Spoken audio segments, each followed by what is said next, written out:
Let's introduce Dr. Bob McNamara and David Millstein. I guess Dr. McNamara might need some introductions because we have a more diverse audience than the AAM and emergency medicine world, where he's lives in infamy and also inspired us. So Dr. McNamara is chair of Temple University Emergency Department, tenured professor there, and one of the original co-founders and first presidents of the American Academy of Emergency Medicine, is now the chair of the chief medical officer of the American Academy of Emergency Physician Group, which is legally, specifically the group that is suing Envision for the legal corporate practice of medicine in California. And then he's gonna be followed by the plural attorneys that are actually litigating the case. So I'll pass that right over to Dr. McNamara.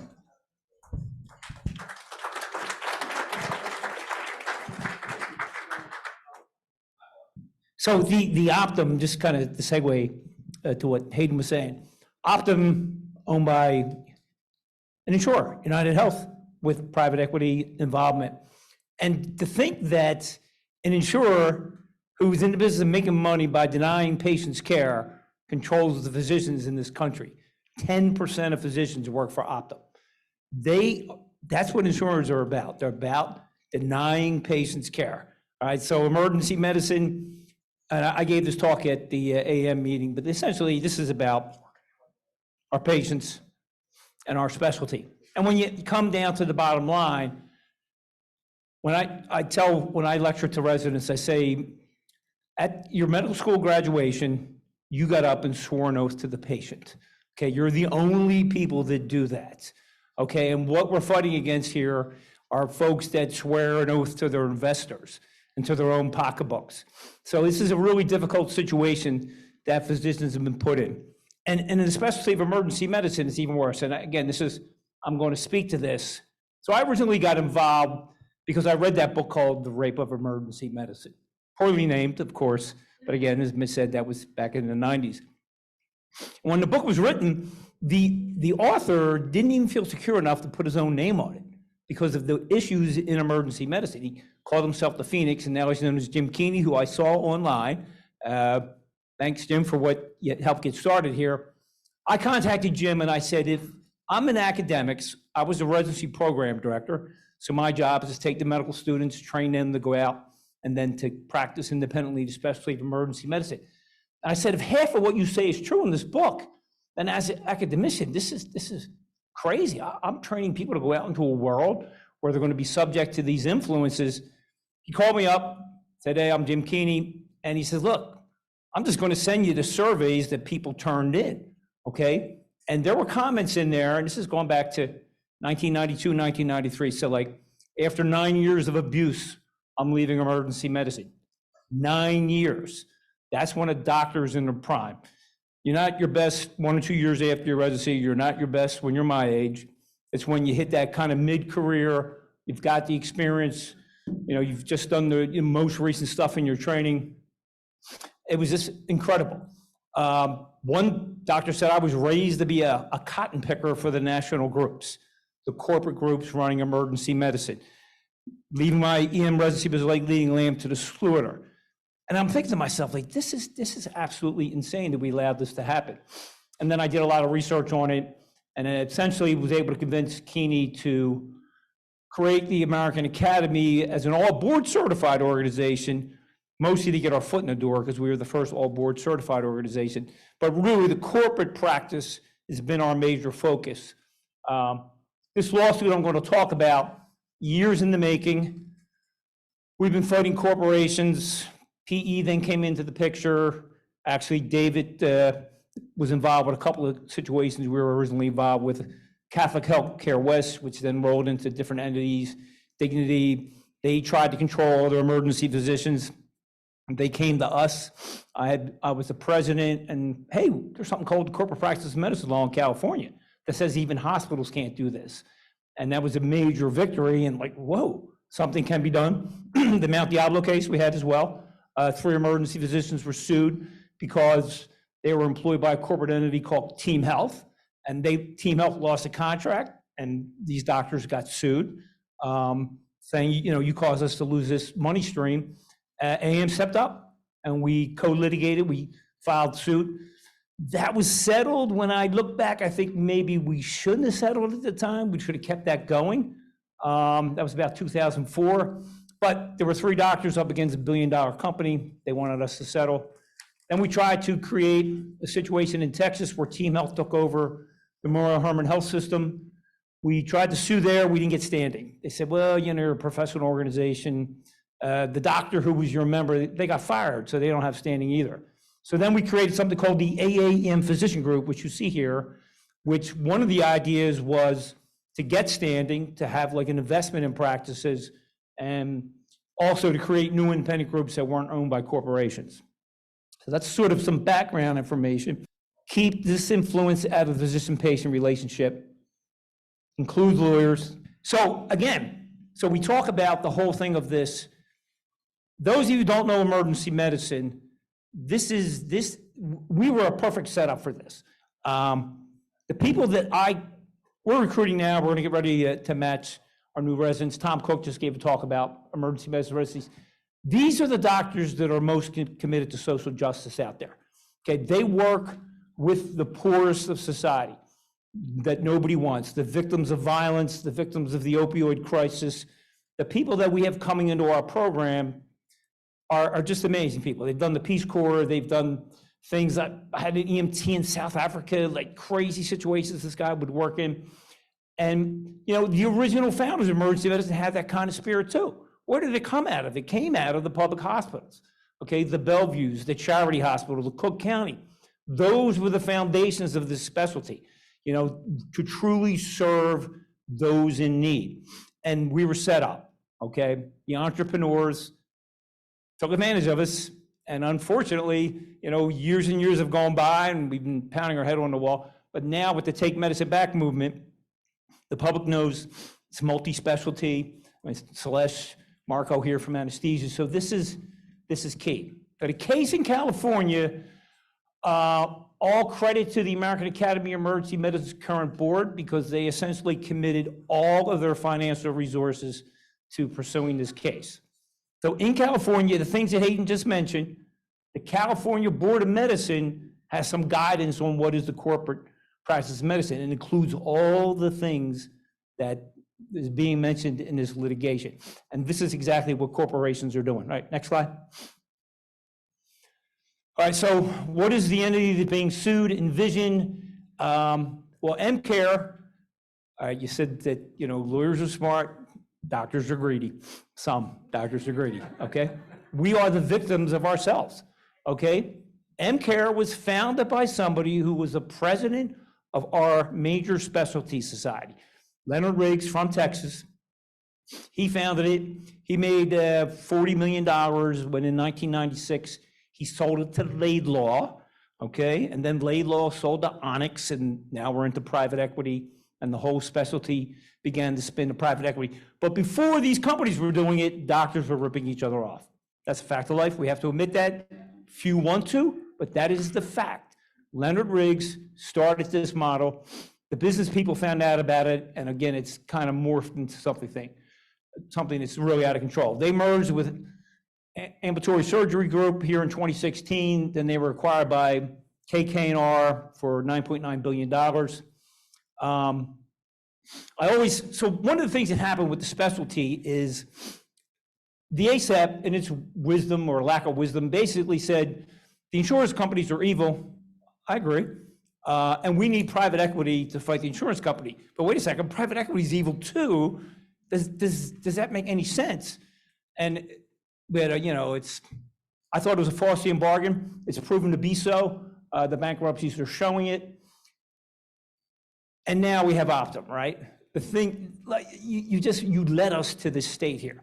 Optum saw what was going on. Nobody's going to stand in the way of corporations, so why don't the insurance companies own us too? All right, they're now in bankruptcy, and I think the number one thing that happened besides interest rate rising is they are a victim of their own greed.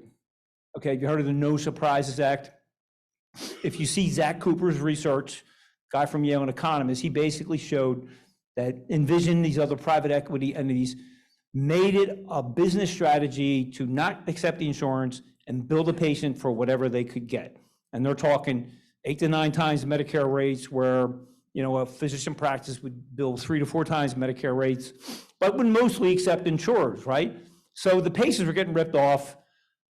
Legislators found out, the insurance industry found out, and then this thing became a whole cycle of things, and there's articles written on this. But essentially, we now have the No Surprises Act, which is meant to protect the patient from an out-of-network bill. And this cost the Envision of the world a lot of money, and plus rising interest rates. Now, the problem here is this damage to all of our specialties. So even the people who are doing it honestly now are under the gun of the insurance industry. Separate talk, but okay, next slide. All right, so the AAEM Physician Group, as I said, started. We had a contract with Placentia Linda Emergency Physicians to provide them support. Okay, they were a member of our group. We gave them certain services. They could use the AAEM physician name, a name of fairness, to help recruit, and they basically agreed to certain principles: physician-owned, partnership after a certain period of time, equal treatment, fairness principles that you can read what the academy is all about. The contract was lost, so we were harmed, and essentially what we're trying to show is that this was actually a corporate contract. It was a sham professional association used to skirt the California prohibition on the corporate practice of medicine. So briefs were delivered, the CMA stepped up for one of us, even the ACEP. Now what's happened nationally is the American College of Emergency Physicians is losing 3 to 4% of its members per year because of things like Take Medicine Back and things like the American Academy, and people realizing that this is a game. And Tom Cook is here. I don't know if Tom's here. He just showed a bunch of photos from their reception hall, their exhibit hall, with these corporate groups are there. They're all over the place. I mean, we've invited them in. We used to give awards in their name. I used to say, like the Marlboro Awards for Pulmonary Medicine. That's what we were doing. We were letting Envision and Team Health, and then our residents walk around and they think this is part of the natural fabric of emergency medicine. As you can gather, the people at ACEP don't really like me. So discoveries and depositions have occurred. Okay, now the bankruptcy happened, so things got put on pause. They wanted to get the case tossed out. I'll let the lawyers talk about that. But essentially, go back a little bit. So we've gotten reports that they are going to exit the California market. Okay, these are the current discussions that are going on, which, if this is true, it's amazing, right? California, you're going to move your business in. We think that there's something behind that. Go ahead.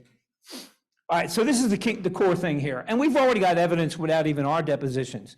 There's a famous case, Dr. Ray Brovant was complaining about the quality of care. He was working for Envision M-Care, and they had to cover more areas, codes in-house, people dying on the floors. They had to start covering more of the peds and whatnot. And he kept saying, this is dangerous. They fired him, he sued, he won $26 million. And in the final court ruling, Dr. Gregory Byrne, former president of Texas ACEP, admitted that at any given time, he had 275 to 300 professional entities in 20 states in the name of Envision. That's a sham. He doesn't work in 300 EDs in 20 states.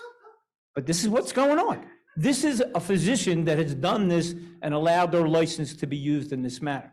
This is the game that's played, okay? So again, we know that there's these stock transfer agreements, that there's no power.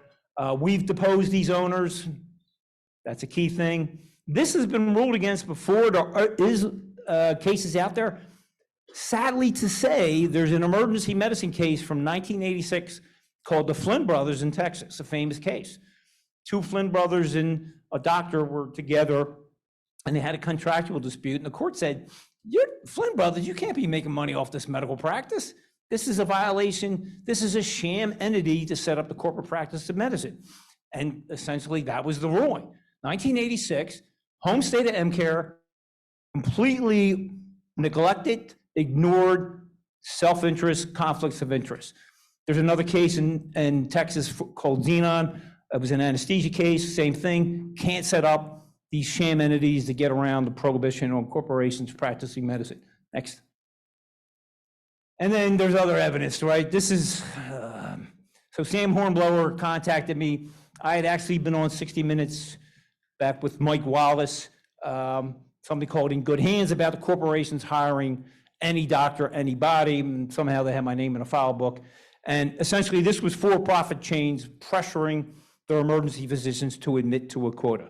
You can go to the next slide.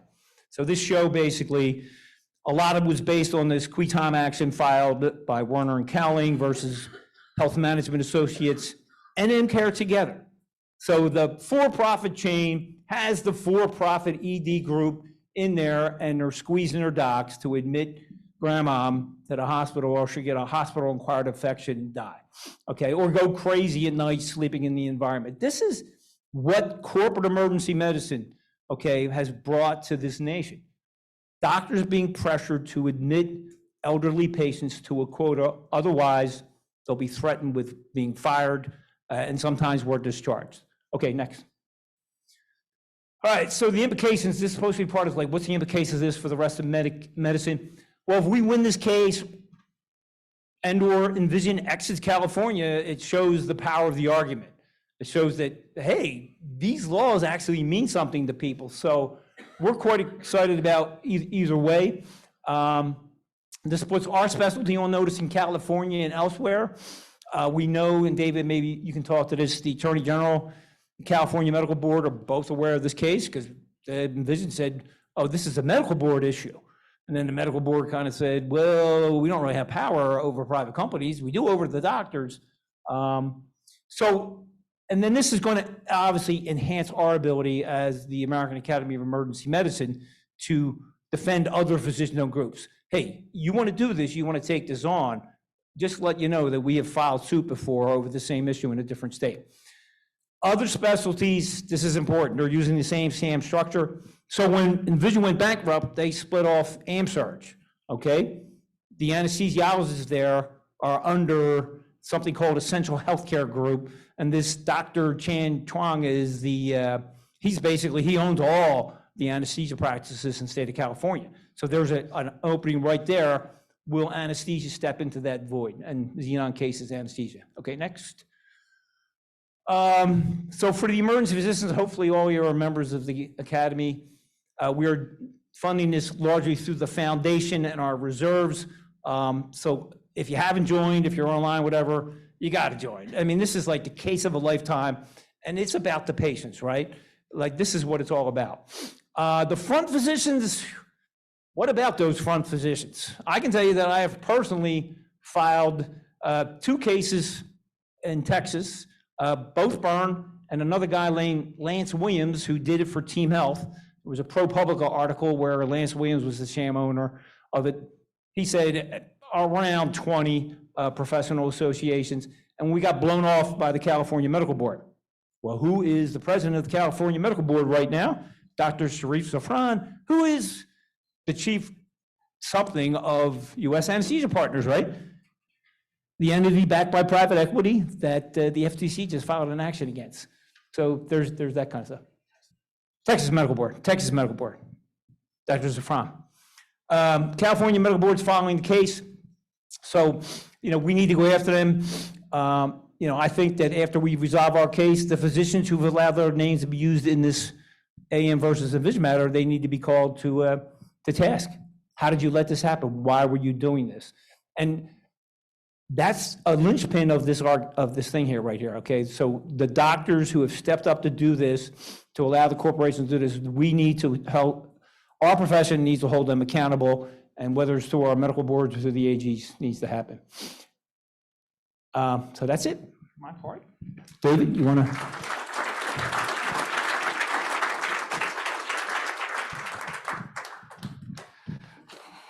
Thank you. As Bob explained, I've been involved in the corporate practice of medicine litigation for many years, starting in 1999 against Catholic healthcare case against an MSO formation that's doing the same thing as the friendly physician models. I'd like to describe the case myself and with the help of my colleague, Gerald Richardson, who's worked on it with me, where we're at, but just to give some framework here. The core doctrine in the corporate practice of medicine is that there is nothing compatible between physicians, on the other hand, and corporate entities. This is over 100 years of cases in California that explain the fundamental incompatibility. It doesn't arise because corporations are horrible, bad things, and they're full of greedy people. It arises between two completely competing duties.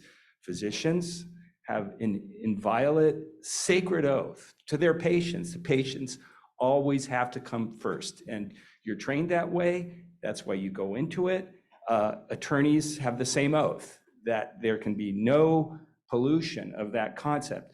Corporations have the same, but it's to their shareholders. They are obliged on a fiduciary basis to return profits. In other words, they're not doing their job and they're violating their oath.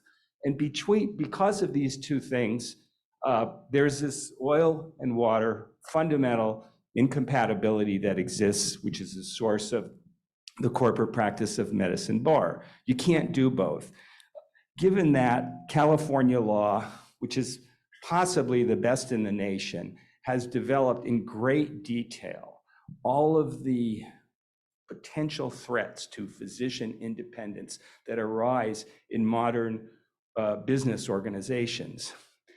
It has evolved to the point where it realizes simply because you're not employing a doctor doesn't mean you're not violating the corporate ban, because there's a lot of other ways that you can, in a lot of different structures, that you can accomplish the same thing. There's a number of speakers today have talked about lawyers being smart and clever and getting around things. Well, and we also saw a slide from the Gilded Age. Well, if we go back to the Gilded Age, they had these things called trusts, and really clever lawyers developed methods of protecting investors from liability. The concept of limited liability is relatively new in legal history.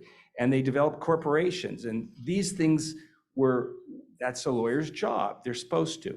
So what's happened is that even though California law recognizes, and the law in many states, that control of the entirety of the business functions of an organization are tantamount to control. When you control the equipment, you control the scheduling, you control the budget, you own that practice. When you have a stock transfer agreement that says, well, I'm a physician, but I could never sell this practice to anybody, and you can buy it back from me. When you have something like that, the physician doesn't own the practice.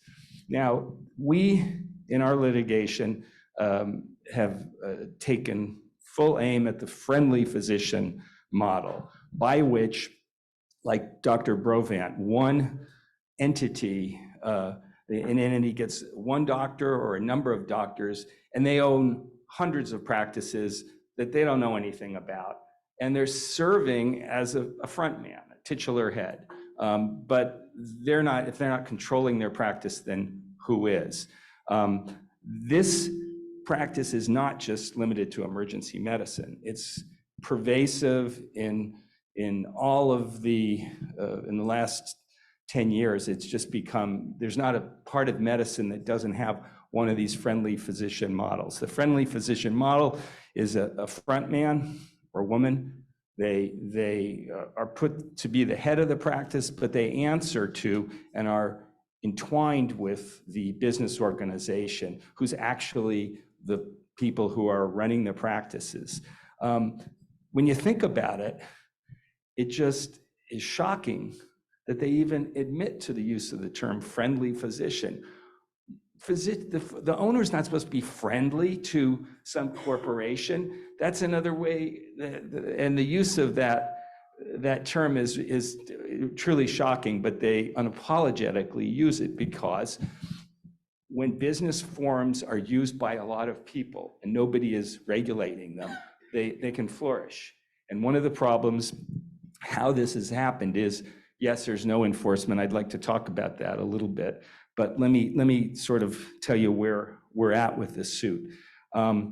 We alleged in the complaint a series of acts that we knew through, physicians practicing. We allege that, and actually I'd like, there's kind of a laundry list of them, so maybe Jerry can explain. Hi, good morning, everyone. I'm Gerald Richardson. I'm senior counsel in David's office, and I've worked on this case since its very beginning. And so what we did in drafting our complaint is we tried to set out everything we had a reasonable belief that Envision was doing in their model to control the practice of medicine in emergency rooms. Essentially, we've heard a lot about the corporate practice of medicine here, and a lot of times we've heard that, they will go in, buy all the non-clinical assets of a medical practice, set up the physician owner of that practice as a part owner of the MSO. In emergency medicine, those practices are uniquely more at risk because they don't actually own many non-clinical assets. The hospital owns all of those already. So when a private equity-backed firm like Envision or Team Health or another group comes in, the MSO itself will go directly to the hospital, completely around the physician group, will negotiate with the hospital for the exclusive right to have admitting rights and work in the emergency room. Once they have that exclusive right, they can't be the ones who hold it because they're not physicians. So they will either have a stock group that is owned by one of these friendly physician figureheads that they will give that contract to, or they will just create one out of thin air. Just file work with the Secretary of State, have one of their employees who happens to hold an MD file the paperwork and act as the medical director and sole owner. Once that group is in at the hospital, that group just goes to all the doctors that were in the private group there before them and say, hey, would you like to still work in the hospital? I have an independent contractor contract for you. They are not going to be employees of the medical group. They're not going to be shareholders of the medical group. They have no track towards becoming a shareholder or partner in the group. They are just simply independent contractors. Now, in that situation, the new medical group will also sign a management services agreement with Envision Physician Services or Team Health or whoever the MSO is. And that contract will give the MSO control over all the bank accounts, control over all the contracting with payers, control over collections, control over what equipment or any other things of the practice that are needed. Basically, everything you could think of, the MSO does. Now, the management services agreement will contain in it, language that says, oh, all clinical decision-making is left to the doctor, all this stuff to make it look like there's some dividing line between clinical and non-clinical decision-making.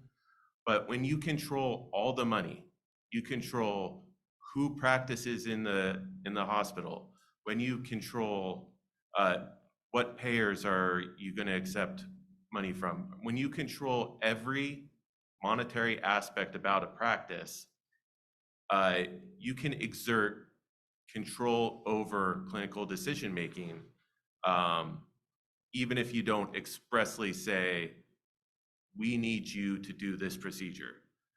One thing that we have found that occurs oftentimes is that emergency physicians will be given reports on how many patients they see, how many patients they admit, what kind of codes they're utilizing, what kind of services of the hospital they're utilizing. And there's not going to be an explicit statement that says, if you don't order X number of MRIs, we're going to fire you oftentimes. But it's implied. If you don't think it is, the report alone does enough to shape behavior. So we alleged a number of those actions. The other thing we alleged is that each of these independent contractor contracts includes a restrictive covenant that says, if you leave this emergency room, you can't work any other emergency room nearby, or you can't form a group that competes with the MSO. That's illegal in California. We have a ban on restrictive covenants in California. Another thing they do is Envision had a anesthesia arm. So they would go to, part of their pitch to the emergency room is, we will give you a break on the subsidy you have to pay to your anesthesiologists if you give us the ER contract. And that violates anti-kickback laws. And also what it's doing is it's taking money out of the hands of the physicians, and it's basically being divided up between the MSO and the hospital group. Thanks, Jerry. I think that's a great overview of what we alleged in our complaint. And I guess the most important thing about our litigation is Envision filed a motion to dismiss our case and said that, look, this is a medical board decision, and we're not doing anything wrong. All these things they allege, they're perfectly legal. Judge Breyer, by the way, brother of Stephen Breyer, retired U.S. Supreme Court judge, but Judge Breyer ruled, and from the Federal District, Northern District of California, Federal District Court, that's where they had moved the case, that if what we allege about Envision is true, this is a, quote, classic case of corporate practice of medicine. That, although it's a district court opinion, that is a remarkable statement of law. And if you look at corporate practice of medicine in Lexis, one of the databases that lawyers use, that pops up now. And I believe that was, that in itself is quite remarkable, and that we can prove everything we alleged. Maybe 14 of these factors that I believe we can prove them, and that's why we alleged it. Now, we went to, Envision declared bankruptcy thereafterwards, and in the bankruptcy court, we tried to get out of the bankruptcy first, but the judge said, I think this plan is going to be approved. In other words, the bankruptcy is going to be over. They still tried to cut down our case and send it to a Texas bankruptcy judge to adjudicate, and we successfully, kind of by holding up the whole bankruptcy, said, no, it's got to come back to California, which is where it now is. It's in discovery. We've taken depositions and will continue with the discovery. Now, I want to respond to a comment that I think is prescient and very important about the attorney generals. Why aren't these, what does it take to get them to enforce these laws? I can speak to California and the regulatory structure there. The attorney general in California works for all of the agencies in California. Those are his clients. California Medical Board is one of his clients. So it is supposed to start with the California Medical Board. Well, you don't have a group of people there with the same interests, and plenty of those friendly physicians are affiliated or on the medical board. I had an interesting discussion with someone about this problem, a physician who's active in, I think it was CMA, and I said, these fronting friendly physicians, they're kind of a fraud. I mean, it's kind of, they're not running 200 medical groups, but they're acting in this. All the medical board has to do is to investigate one of them under their own guidelines. The 2000 guidelines for that the medical board had, and Dr. McNamara put them up there. They had a bunch of enumerated grounds for violations. I actually attended some of those sessions. Stuart Shea, he was a lawyer, but he was the chairman of the medical board, and he pushed that through because he cared about corporate practice. Selecting your payers, controlling the, there's a whole bunch of criteria, but they don't, because the physician groups like CMA really don't want the medical board to go after any doctor. They don't care what. So you lose that mechanism. Now, if the medical board doesn't tell the AG, then the AG, well, why am I doing this? Who am I doing this for? After we've had discussions with the AG in California to sort of get him interested in this, I don't see, absent, I think the question was, what does it take? Well, first it takes their client, the medical board, telling them we want to file a suit. It takes some resources on the part of the AG, but they could sort of, copy our suit and just, file it, join our suit. The other thing it takes, though, to take the attention of an AG is votes, because these folks can be counted on. We hope they care about public policy, but they can be counted on to want to be reelected. And I have, in this regard, in my conversations with California people in the know, the political consultants have told me one thing, and I heard this even in the Oregon, some of the people testifying on the Oregon bill. Nobody will disagree with the idea that your doctor has to listen to you and nobody else. Nobody, even the optimum representatives, preface all of their comments with that dictum. We think doctors should make these decisions. As Jerry said, every MSO contract I've ever looked at says, oh, physicians retain complete independence, and then look at the appendix where they sign all their rights away. But I think what it takes is ultimately legislation is powerful. There has to be some coalition of forces, because if you can simply explain to people that not how doctors get around and all this complicated stuff, which is like trying to explain derivatives, which we're also not regulated because they're really hard to explain, but keep this really simple, that physicians and patients have this relationship, and affirmatively state, even if it's like a bill of rights for physician patients, maybe that's not the right term, but approach this not only from the point of view of restricting the corporations from these structures. And by the way, even after we restrict them, they're going to figure out another way. I mean, I've had healthcare lawyers tell me, oh, we're looking very closely at your case, healthcare lawyer meaning the companies.